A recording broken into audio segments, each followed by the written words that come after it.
喺庵妹公園打野戰，前夫嬲爆而爭仔仔嘅撫養權啊！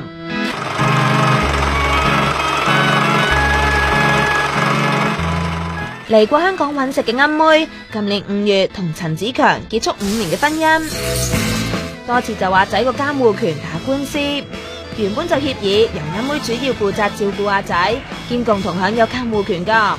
點知回復單身嘅庵妹，全同全權撻着。今年7月仲爆佢哋喺台灣新北市公園嗰度打野戰。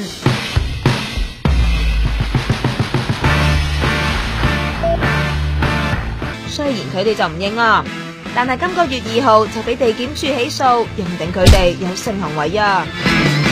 尋日就有台灣傳媒指前夫向法院要求單獨監護權，仲提出照顧阿仔嘅具體計劃，似乎就係因為庵妹單醜聞改變之前嘅協議啊。